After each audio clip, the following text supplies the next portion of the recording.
trees, and we're going to learn about the structure of the tree, and then we're going to learn about mixing colors to represent foliage, whether it's springtime foliage or fall-time foliage.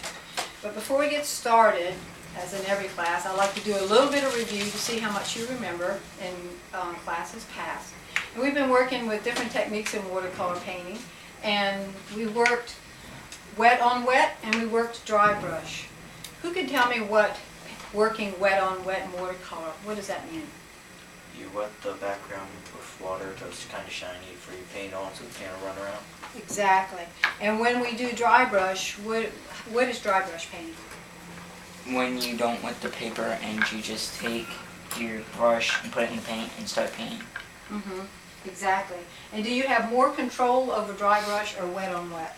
Dry brush. And when the paper is not wet uniformly, when you're getting ready to work wet on wet, like you're getting ready to do a big sky and you didn't wet the paper so that it's all wet, what happens to your sky when you're applying those washes?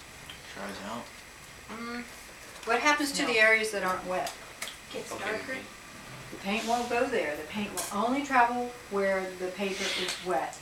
So, and the only way we can tell if the paper's all the way wet is when we wet it to see if it's shining. And if it's not shining, then we have an area that's not wet. When we were working on grasses, we were working on creating perspective and depth of field, making things look three-dimensional. When we were painting our fields, what was the most important thing about making something, the grasses, appear closer to you?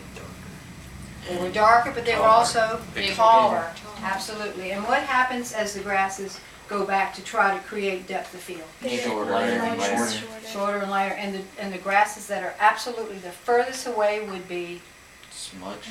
just texture, not individual blades of grass, because you couldn't see an individual blade of grass if it was an acre away, could you? And if it was a tree an acre away, you couldn't see individual leaves.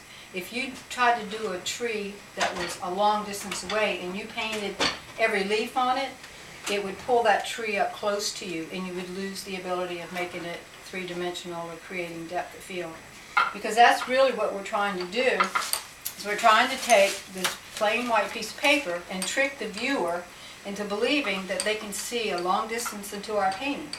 And the only way to do that is to use different techniques in painting by tricking the eye, like making things darker and taller closer to you and lighter and smaller as they go further.